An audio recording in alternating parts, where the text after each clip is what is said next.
ప్రసాద్ కుమార్ గారు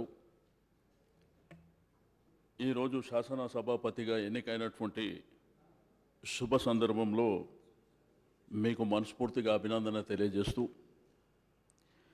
భారత స్వాతంత్ర్యం లోపట ప్రజాస్వామ్యంలో శాసనసభ అనేది చాలా పవిత్రమైనటువంటి శాసనసభ. ఇది ఒక దేవాలయం లాంటిది. మీరు కూడా స్వతహాగా మరి పేద వర్గాల నుంచి పెద్ద కుటుంబం, 8 మంది అక్కచెల్లెళ్ళు, అందులో మీరు, మరి ఇది కూడా మీ కుటుంబం లాంటిదే.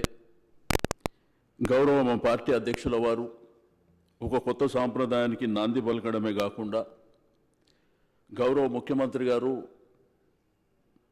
మిమ్మల్ని ఎన్నిక చేస్తున్నటువంటి శుభ సందర్భంలో మరి పార్టీ అధ్యక్షుల వారు, లెజిస్లేచర్ అఫైర్స్ మినిస్టర్ గారు సంప్రదించినటువంటి శుభ సందర్భంలో యునానిమస్గా మీరు ఎలెక్ట్ అయ్యి ఈ యొక్క సభా సాంప్రదాయాన్ని పెంపొందించే విధంగా ఈ రోజు నుంచి మీకు పార్టీలకు సంబంధం లేదు కాబట్టి అందరి శాసనసభ్యుల హక్కులని, ఎందుకంటే ప్రజలు ఎన్నో ఆకాంక్షలు మమ్మల్ని ప్రతినిధులుగా పంపించినప్పుడు శాసనసభలో మా పట్ల మాకున్నటువంటి అంశాల పట్ల మాట్లాడతారనేటువంటి ఆలోచన, వారి యొక్క సమస్యలకు పరిష్కారం దొరుకుతుంది ఈ శాసనసభలో అనే విధంగా మరి మన డెమోక్రసీలో ఉంటుంది. కాబట్టి మీకు నేను మనస్ఫూర్తిగా అభినందన తెలియజేస్తూ మా పార్టీ పక్షాన మీకు సంపూర్ణమైనటువంటి సహకారం ఉండడమే కాకుండా మరి ఈరోజు ముఖ్యమంత్రి గారు ప్రవేశపెట్టినటువంటి